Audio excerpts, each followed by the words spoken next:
Sonography बहुत ही common test है। Sonography के पहले खाली पेट रहना पड़ता है, पेशाब रोकनी पड़ती है, ये हम सब जानते हैं। परंतु आजकल जो चलन है वो है ट्रांस वेजाइनल सोनोग्राफी का, यानी कि इंटरनल सोनोग्राफी का। इंटरनल सोनोग्राफी की जब भी बात आती है तो सब महिलाएं हिचकिचाती हैं, थोड़ा सा परेशान होती हैं कि क्या ये पेनफुल होगा, अनकंफर्टेबल होगा। जो प्रेग्नेंट हैं वो सोचती हैं कि क्या इससे मेरी प्रेगनेंसी को नुकसान हो जाएगा। तो आज मैं डॉक्टर प्रिया भावे चित्तावर आपको इस वीडियो के माध्यम से ट्रांस वेजाइनल सोनोग्राफी के बारे में विस्तार से बताऊंगी।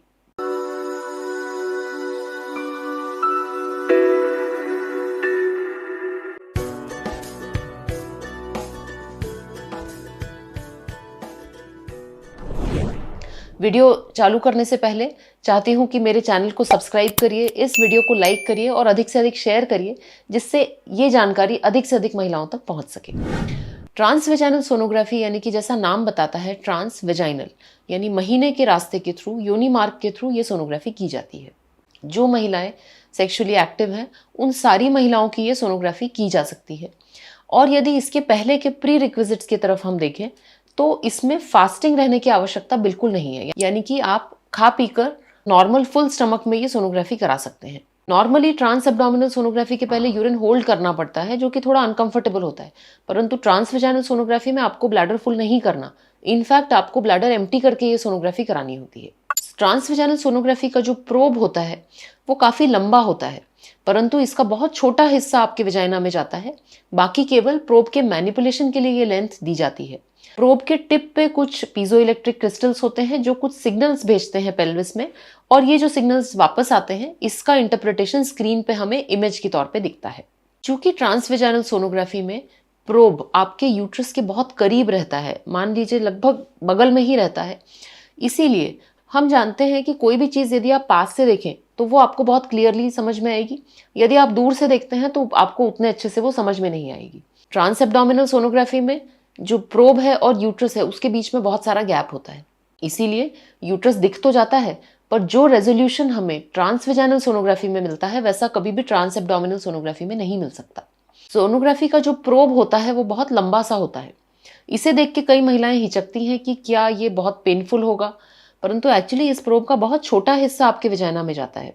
इसके टिप पर कुछ पीजो इलेक्ट्रिक क्रिस्टल्स रहते हैं जो सिग्नल्स को पेल्विस में भेजते हैं, और जो साउंड वेव स्ट्रक्चर से टकरा के वापस आती हैं उसकी इमेज हमको सोनोग्राफी के स्क्रीन पर दिखती है। आजकल जो मशीन्स आ गई हैं उसमें न केवल 2D और ब्लैक एंड व्हाइट सोनोग्राफी, परंतु 3D सोनोग्राफी और कलर डॉपलर, यानी कि यूट्रस के अंदर ब्लड का फ्लो किस तरह का है ये भी हमें भली भांति दिखता है। तो आइए बात करते हैं ट्रांस वेजाइनल सोनोग्राफी किन 3 मुख्य कंडीशंस में प्रेफर की जाती है। पहली कंडीशन है गायनी प्रॉब्लम्स। यदि किसी महिला को एबनॉर्मल ब्लीडिंग है, यूट्रस से रिलेटेड कोई समस्या है, ओवरीज में किसी तरह का कोई मास है, तो हमेशा हम प्रेफर करते हैं कि ट्रांस एब्डोमिनल के साथ ट्रांस वेजाइनल सोनोग्राफी भी की जाए। ट्रांस वेजाइनल सोनोग्राफी में टिश्यू डिफरेंशिएशन, टिश्यू डीलिनिएशन और इस टिश्यू का यूट्रस के अंदर की लेयर के साथ रिलेशन बहुत अच्छे से हमें दिख जाता है। तो कुछ ऐसी कंडीशंस होती हैं जैसे यूट्रस के अंदर पॉलिप्स, यूट्रस के अंदर के फाइब्रॉइड्स, एडिनोमायोसिस की समस्या, ओवरी के अंदर cysts, ovarian tumours, even fallopian tube के अंदर की प्रॉब्लम्स हमें इंटरनल सोनोग्राफी में बहुत क्लियरली दिख जाती हैं। दूसरी जो कंडीशन है जिसमें इंटरनल सोनोग्राफी प्रेफर की जाती है वो है इनफर्टिलिटी। इनफर्टिलिटी में 2 तरह के स्कैन्स हम करते हैं। पहला होता है फॉलिक्यूलर स्कैन। फॉलिक्यूलर स्कैन में हर महीने कुछ अंतराल से महिला को बुलाया जाता है और ओव्यूलेशन के प्रोसेस की जो प्रोग्रेस है उसको प्रॉपरली ऑब्जर्व किया जाता है।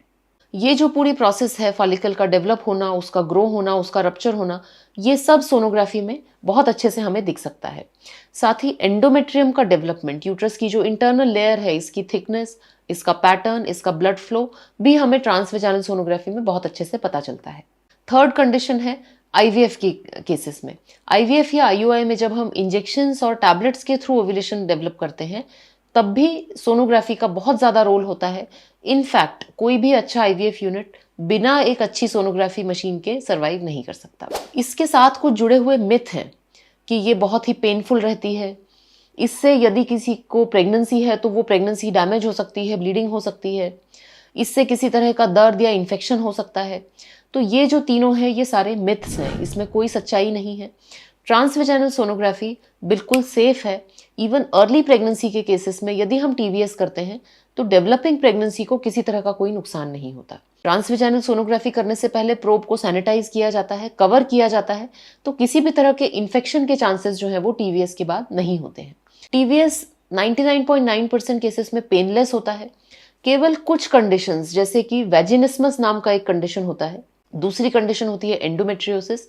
इन दो कंडीशंस में किसी किसी पेशेंट को ट्रांसवेजाइनल सोनोग्राफी में थोड़ा सा डिस्कम्फर्ट हो सकता है, परंतु डॉक्टर इसका कोई रास्ता निकाल के और फिर भी सोनोग्राफी कंप्लीट कर सकते हैं। तो जब भी आपके डॉक्टर आपको ट्रांसवेजाइनल सोनोग्राफी का एडवाइस दें तो इससे बिल्कुल मत हिचकिचाइए।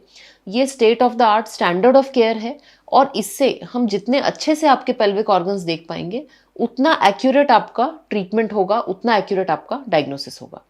Thank you.